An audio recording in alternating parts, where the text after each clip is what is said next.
Hey guys, Cam here today with the Zforce 800 side-by-side, and today I'm going to be showing you how to change a wheel bearing. Now I already did the other side, which was the worst side, so I can't really show you the play. This side was fairly okay, but I think as a fair rule of thumb it's better to do them both at the same time. They're pretty cheap, and let's dig into this. While you could go with the standard one, they fail a little easier than I would like for the type of duty me and my brother are putting on this. So I actually went with the Duralast DL513022 for both sides. And these come with a warranty, no questions asked. You bring it in within a year, they give you a new one. They also have a 3-year warranty one, but I figured I'd give these a shot first. These are off an 80-something Camry, I think. But they work perfectly here, and I hope they're a little bit more skookum than the stock ones. Let's get started. Okay, so first thing you're obviously going to want to do is take the wheel off, but I already did that. Next, we're going to take this cotter pin and this nut off.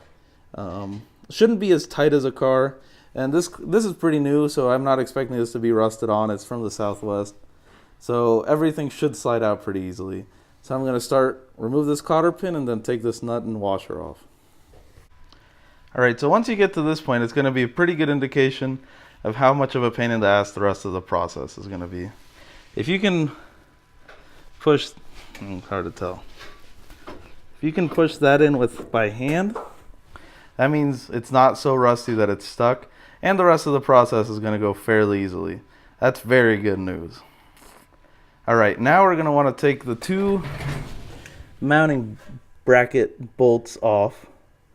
Those are Allen bolts on this, and that'll just pop the brake caliper off and let us pull the disc and the hub off of the bike, or side by side.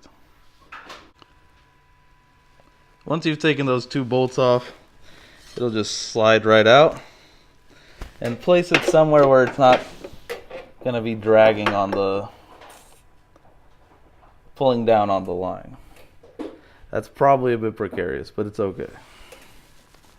Now we'll go ahead and just pull the hub off, and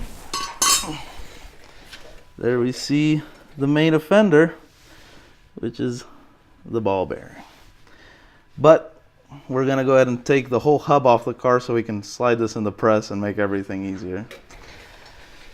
We're going to want to take this bolt and nut off, this bolt and nut off, and it'll just all pull out. Once you've got both the nuts and bolts off, I'm going to go ahead and try to do this one-handed. And then should just be able to slide just like that. So now we can take this over to the workbench and work a lot easier. Once at the workbench, we're going to want to pull this circlip out. I'm going to try doing it on video, risking my eyeballs for fame. Let's see if we can do this.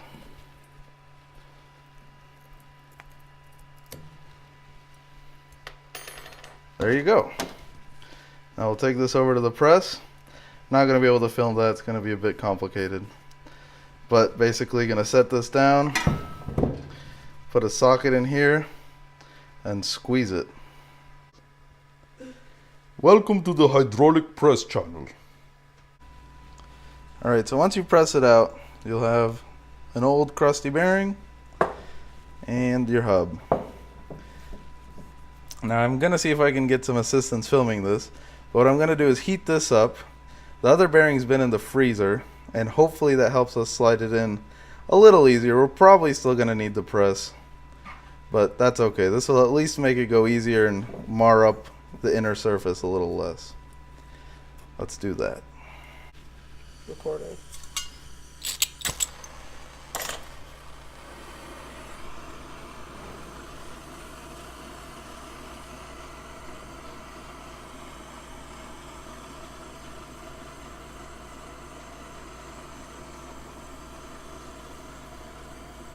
Okay, once it's really hot, you'll get your really cold bearing. Boom! because it's so cold and because it's so hot, it just slid right in. Last time I didn't heat it nearly as much, and putting it in I actually had to press it in. That's how you make it look like you know what you're doing. Once you've gotten to this point, just do the reverse of the disassembly. Make sure you check your torque specs. The side-by-sides especially are subjected to quite a bit of vibration and abuse. So you really don't want like your hub coming off just because you were a bit too lazy to check your torque specs. With that, thank you so much for watching, and I hope I helped you.